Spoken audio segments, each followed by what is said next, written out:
Hello everybody, welcome back. It's JudiciousFire, and I am here with Valiant Saintess. This is a hero that can do basically everything. This is a hero that can kill Zephs and Doves as quickly as a Bloody Mary. It's a hero that has an incredible survivability. This is a hero that you will be using in a variety of game modes. I think every bit as tactically efficient as a Zephyricas and every bit as useful as a Dove. A really amazing addition to the game. Valiant Saintess, we're going to look at the build, we're going to look at the options, and there are many. And we're going to look at her in action as she takes out some of the top heroes in the game. Please hit subscribe, please hit the notification bell, and you'll know when videos like this come out. There's going to be a couple of these in the near future on this particular hero. This hero does a number of things, but does them all very, very well. The hero transforms, very much like a Lavanicas goes through a transformation process. This hero does a transformation process. During that time, it disarms nearby enemy targets. Now, the targets are not able to perform their regular attack, but they are still able to use their skills. Now, it depends on how you want to interpret that, but I would say that it's the fact that they cannot gain energy through normal attack, but they are able to activate their skill, if they are capable of that as a hero, by being attacked, which is another way that we gain energy. And if somebody has an empower, they can still keep auto-procking, but the normal attack is not going to occur. The skill activation still will. She reduces the crit rate of these enemy heroes by 76%. Now that may seem like a tremendous amount and like a game-changing amount. It depends on where you are with your progression with the title system. The might title system and the might merits that we trade in. By the time you've got that maxed out, every hero in the game has something like 6,000 crit resistance. So to add even more crit resistance onto a level of crit resistance that we already have achieved in the game doesn't make too much of a difference. But if you haven't maxed that system out, a 76% drop in crit rate will be a big deal. In her changed form, when she takes on the Valkyrie form, she deals damage. It's a low damage, a quick jab. Okay, not a roundhouse hook or something like that. It's just little jabs. 160% attack. 16 times in a row over a period of 3 seconds. Unbelievable. And there could be different applications for her as far as that's concerned. We'll hopefully get back to that. Let's just keep looking at the skill. She increases her own attack speed by 100%. She doubles her attack speed. She ignores the damage limits of targets. And I mean everything. A Zeph with a damage cap, a Lava with a damage cap, Dove with damage cap, cut right through it. They fall in a matter of seconds.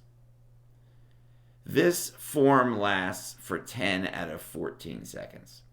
So she goes into ultimate uber kill mode for 10 out of 14 seconds. So for 4 seconds, she's in her more passive state. During this time, she gains immunity to stun, silence, energy reduction, and calamity, which is synonymous with silence. She receives 70% less damage, and she gets a healing process to 10% of her max health every second. So during those 10 seconds, she's regaining 10% of her health. At the end of the process, she's got a 100% full heal if she has not yet sustained more damage during that time. This hero does a lot and does it all very, very well. I will point out the 1 or 2 things that might make it a little bit trickier to use her. She has a 4-second time when all of this stuff isn't necessarily occurring, and she becomes a much weaker, more vulnerable version of herself. She also, during her transformation process, she gains immunity to silence. So she didn't have immunity to silence prior to becoming this Valkyrie transform mode. That means she can be silenced long before she goes into this effect and gains silence immunity. So you could shut her down pretty quickly if you got first draw, first fire, lost battlefield, Ripper with a revite, boom, she's silenced, she's not changing, and you take her out real quick. So there are ways to get around that, and that is a limitation. The rest is really just amazing. Let's look at a build. Okay, I'm willing to say, and I can't say this about many heroes, there's a spectrum here, friends. There is a spectrum. You want to make this hero a hero killer? You can do heavy damage dealing talents. You can do things like a true piety. You can do an unholy pact. I would stay away from crit and crit damage in this game. They're getting rid of crit and crit damage just based on the talents and heroes that they're putting out now. Anything that boosts the attack. A wicked armor, amazing. Anything like this. As far as her other builds, if you want to do maybe like a dodge on her and make her more survivability oriented, you can do that too. And you're going to have one heck of a tank. Somebody who can lead a charge into a base and can be your point person and can actually take out, it will take a little bit of time, but take out your Zephs and your Doves. So you have to think about it, which way on the spectrum you want to go. And I think that with a blend of both, and again, I wouldn't say this about many heroes, a blend of a little bit of the offensive and defensive, I don't think it can hurt. I was able to acquire her skin, and that skin provides me with 2 talents. So currently, and I'm not necessarily recommending either. This is very new. I think experimentation is very, very, very helpful in the process of getting to know a hero, especially one that's complex like this. I like the idea of the Flame Guard. It can't be taken away when that silence immunity is activated. Prior to that, it can. I would typically probably pair that with a Sacred Light. I would also pair it up with a Wicked Armor to reduce deflect when she's out hero killing. I have the new talent, and I think it's more so in terms of experimentation. I may not keep it on. It gives her health. Yeah, that's great. Health without damage reduction, though, it's only half the equation. Gives her crit resist, but she's already at like 6,000 plus crit resist. That's not going to really help. It reduces the healing of nearby enemy heroes. That can be beneficial. And we can see that in effect in a moment. But they have to be nearby. Whereas something like a Malaise will reduce the healing of any enemy on the board up to 100% of their healing. So, it's a little bit of a trade-off. I'm not sold on the new talent and not necessarily sold on it being on Valiant Saintess. Let's do the new talent, Valiant Saintess. What kind of I want to give her a little bit of Sacred Light. Let's give her a Sacred Light. Oh, her equipment, I'm running Hyper Strength for this reason. I want to give her more attack ability. I think a Holy Conviction is fantastic. I think it would be better than a Healing Ritual to give her a little bit of damage reduction. I think that's great. I think a Force Ward would be great. I even thought about Silencing Shot. Silence like the Doves. Knock them out. I think there's a lot of different things you can do. I'm using Hyper Strength right now to see its effects and to evaluate it. As far as traits go, I'm working on getting all accuracy. She's a hero killer just like Bloody Mary. If she's not hitting the heroes, then she's a hero killer that's not doing its job. Just sitting there dancing around dodges and misses. Useless. Hero killing requires accuracy. I'm going to do a full accuracy build. Okay, here's Demon D9K's base. One of our best base constructors, one of our best base defenders. I see a Zeph hanging out in the corner. Hopefully another experiment can be had. I wasn't liking what the new talent does. It does provide a little bit of healing reduction, but it's not in total. And really, I think just like with Malaise, you should have several heroes, at least 2, on your team that are running it simultaneously. So I have switched to Flame Guard, now providing a little bit of damage deflection, as well as extra health. And I have switched over to Wicked Armor to help to negate the deflect that's coming in my direction. See how we do.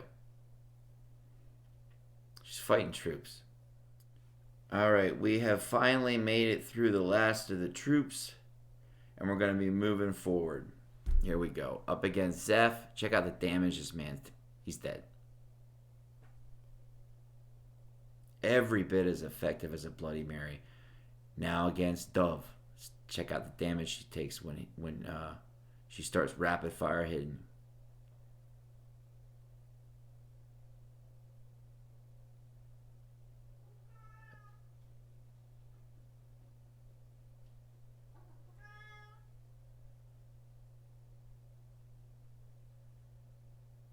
Done. This is the man right here. That's the cat. It's making those squeaky sounds. It wasn't Dovekeeper.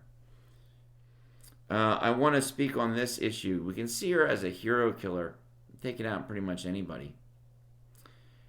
I think she also may have a opportunity to place a role in things like Warden Challenge, and maybe, shot in the dark here, maybe also in Archdemon. Her 16 rapid fire hits over a 3-second period and then repeating.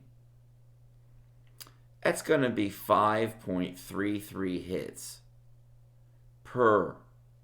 Could be 1 hit, then 15 followed in the remaining 3 seconds. I don't know how they did it. But it's going to be a lot of hits. So she certainly is going to have high DPS. Whether or not that's Archdemon worthy, especially with the way the game mode is changing, I can't say. Only time will tell, and experimentation will tell. And I'm going to give it a try, and we're going to see how it works. I think also in game modes where DPS is involved, Goblin Battles, Lava, Wailing Rift, Lonely Sea, I think she will be an amazing addition. So hero you can run, wrap it up. Hero you can run a lot of different ways. I'm going hero killing with the accuracy. I will up her dodge by giving her a dodge pet, but I want her build to be accuracy related. I give her the damage reduction that she can keep hitting the enemy 3-4 times, and that 4th one takes the enemy out. I think going pure damage means that, yeah, she might take out the enemy, but she's also going to get taken out as well. And if not by the deflect, then by the next enemy that's waiting for her. So, an amazing hero. I'll sign off with this. I got her through the Floating Isle event. And how many powder? How many powder? It was brutal. I thought this hunt for Bloody Mary was bad. That was like 3,500 powder on average for a player. I don't know the averages right now. I heard some talk in the guild chat of numbers. I'll give you my number. It was 4,500 Floating Isle powders, where I was simply getting 1 soul stone for every time I filled the meter. And if I got an extra soul stone, it was a random stroke of luck. So I hope the game is treating you well. This is a hero I would acquire if you would be in the mood and in the market to get this hero. It's a hero that can be used in so many different ways, and I think is going to be evolving with the times as Castle Clash evolves with the times and grows. Thanks, everybody. Enjoy yourselves and enjoy your clashing. I'll see you next time. Bye-bye.